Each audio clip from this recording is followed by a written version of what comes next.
So in my last video, which you really should watch because it's awesome, I said this. Now I could make a whole other video here talking about the various reasons why women and men aren't evenly represented across all levels of the corporate hierarchy, and perhaps I will make that video. So as threatened, here is that video, and whilst it may not cover all the bases, I think you'll find the following data interesting and compelling. Women entered the paid workforce at a phenomenal rate in the 20th century, particularly the last half of the 20th century, for a number of reasons. Prior to the 20th century in the US, approximately 1 in every 100 women would die in childbirth. Today it's closer to 1 in 10,000. In the US in 1920, it's estimated women would lose on average 2.3 years per pregnancy due to disabilities associated with maternal conditions, rendering them unable to work for that time. And the average woman in the US in 1920 had 3 kids, so she lost almost 7 years of her working life. By 1960, that figure had declined to just 2 months per child. And then, of course, there are the labour-saving devices of the 20th century. By 1975, practically every house in the US had a fridge, a vacuum cleaner, 70% had a washing machine, and more than a third had a dishwasher. And we can't forget about the all-important social changes. The advent of the pill, women having children later in life, women having fewer children, women obtaining higher education more than men. All of these forces propelled women into the workforce at historic rates in the last half of the 20th century and into the 21st. However, it is still the case today that women are less likely to undertake paid work. So today in the US, the labour force participation rate of women has risen from about a third in 1950 to over 57% today. Men, on the other hand, have fallen from 86% to 69% over the same period. Note that women's participation was at 60% around the year 2000. Here's another measure, this time from the Brookings Institute. They look at women of prime working age, that is aged 25 to 54. Notice all those categories peaked at least 15 years ago, and in fact the single with no children category peaked back in the late 80s. But that's not the whole story. Men are more likely to work full-time. Although that number has declined from the late 1960s, approximately 88% of men employed work full-time as opposed to about 75% of women, which interestingly is about the same percentage as the late 1960s. Although certainly the types of jobs women do has changed quite a bit from then. So despite women's gains in the workforce, they are still less likely to undertake paid work. And the further you go up the corporate ladder, the fewer women you find. And why is that? Well, the gender equality ideologues will have you believe that, again, the patriarchy is oppressing women by putting an undue burden on them for child rearing and housework. And there are not enough options for child care. Workplaces aren't flexible enough to accommodate working mothers, unconscious bias, men not pulling their weight around the home, human sacrifice, dogs and cats living together, mass hysteria. And the list goes on. Let's have a look at the question of child rearing responsibilities. This report was released in May of this year by Pew Research and shows that women are spending nearly 3 times as much in paid work as they did in 1965, doing about half the housework and about 40% more time caring for children. Men, on the other hand, have slightly reduced the amount of hours at work, do more than twice the amount of housework they used to, and spend a lot more time on childcare.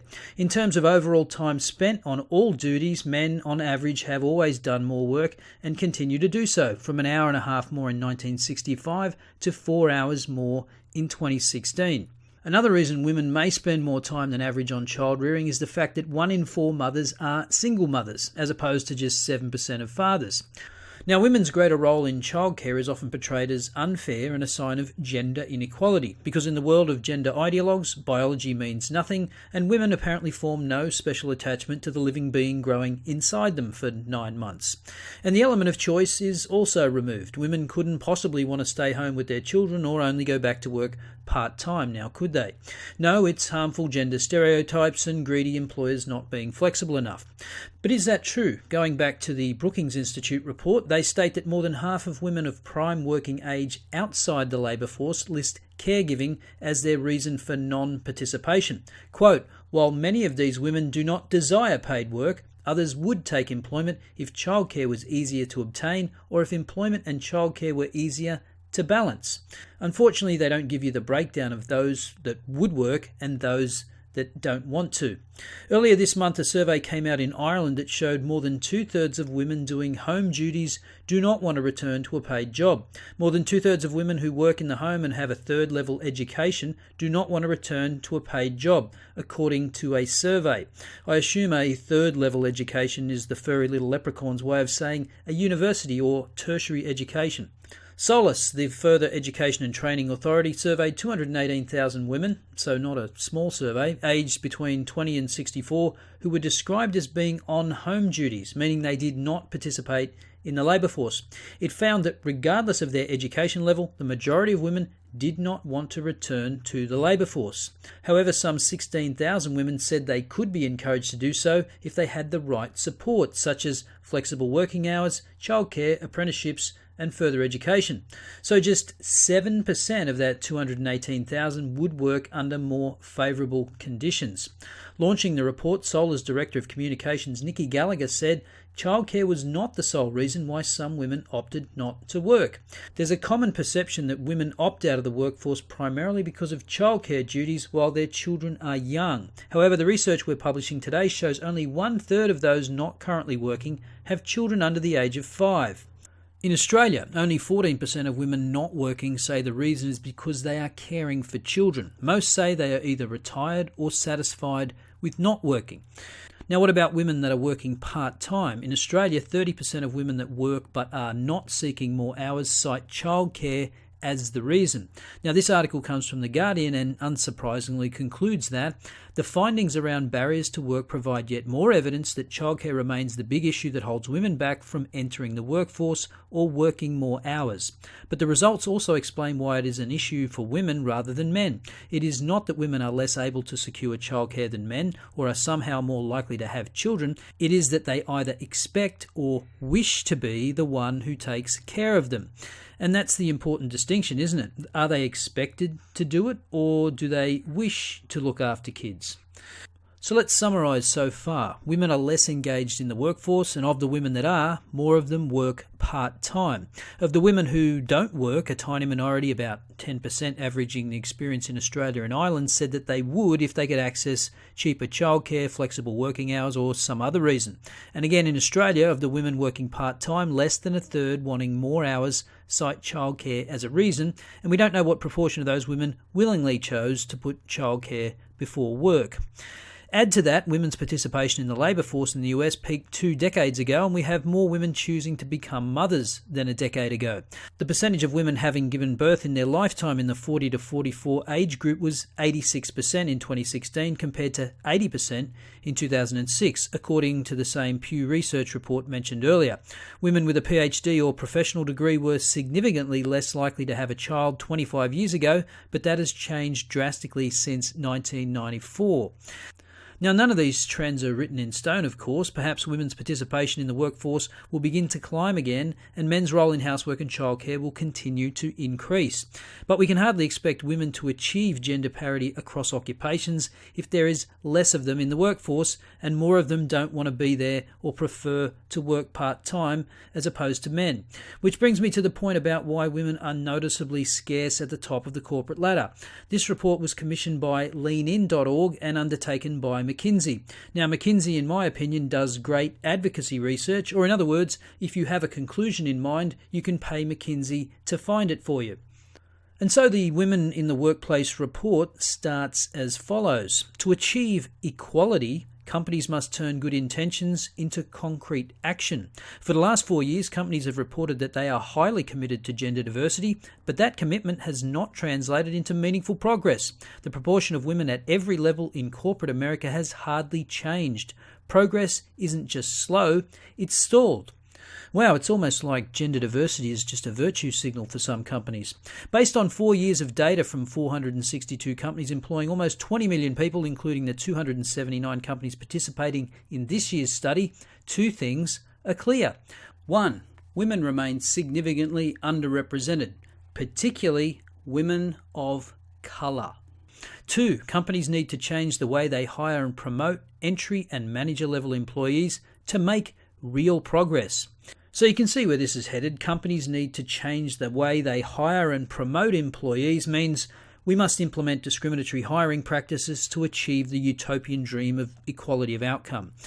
Now, I must admit McKinsey is good at distracting you with innovative-looking charts like this one representing the corporate pipeline, because it's in the shape of a pipe. Wow! You see, whilst women are close to half the entry-level employees, as you go up the hierarchy, their numbers decrease. Less so for white women. Oh, and don't pay any attention to the attrition rate of black men, which is actually worse than white women. The story is, of course, that the evil white men are just promoting themselves into more and more positions because when you're an equality of outcome activist, you don't have to investigate why that might be the case.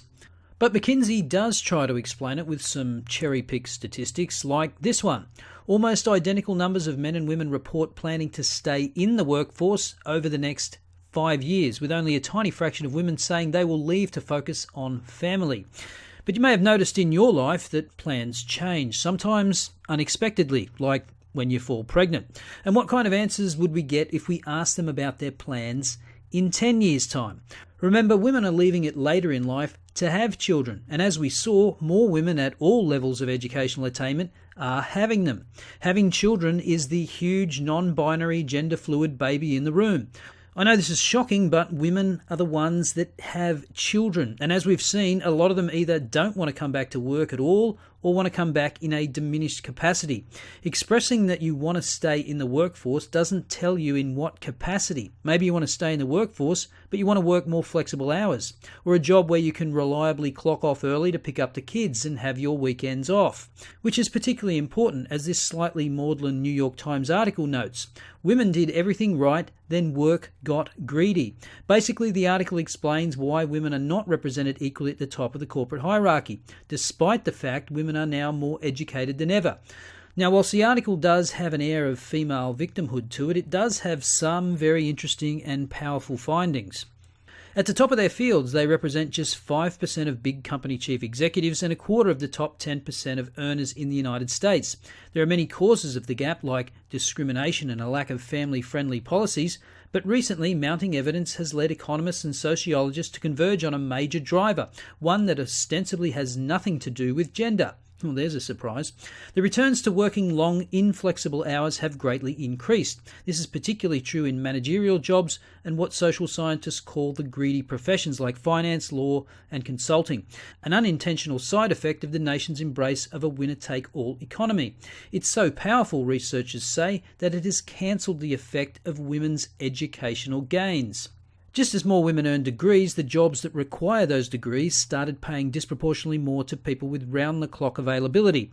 At the same time, more highly educated women began to marry men with similar educations and to have children. But parents can be on call at work only if someone is on call at home. Usually, that person is the mother. So basically, you've got highly educated, high-achieving couples, and one has to make sacrifices for the sake of children. And that is usually the woman. Later in the piece, we get some data on this phenomenon. Using data from the Survey of Income and Program Participation found that in dual-earner households in which a man worked 60 or more hours, particularly in a professional managerial job, women were 3 times as likely to quit. Men with wives who worked long hours were no more likely to quit. Now, there's a lot of good data in this article, but again, you get the sense that women giving up or postponing their careers is foisted upon them.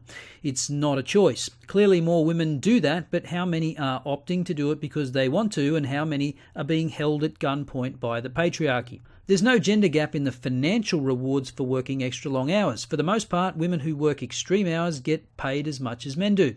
But far fewer women do it, particularly mothers. 20% of fathers now work at least 50 hours a week, and just 6% of mothers do. There's always been a pay gap between mothers and fathers, but it would be 15% smaller today if the financial returns to long hours hadn't increased. Men and women with law and business degrees have similar jobs right out of college, but a decade later, women earn significantly less. It's explained by the fact that they work shorter hours and take more breaks. Today, a smaller share of college-educated women in their early 40s are working than a decade ago, which dovetails nicely with the data we saw earlier. And we have another nail in the gender pay gap coffin. And another reason this is happening is that instead of the old days where the doctor would marry the nurse, the doctor is more likely to be married to another doctor. Then when they have kids, someone has to dial back the high-powered career, and it is usually the woman. Perhaps if the ladies want a stay-at-home husband, then they should marry the guy delivering her mail or emptying the wastebasket. She can go out and earn $300K a year, and he can look after the kids. I'm sure there would be a few takers. And so this would go a long way to explaining the attrition rate in the pipeline of the McKinsey study. Another obvious reason is just an artifact of history. The average age of a CEO in the US is 58.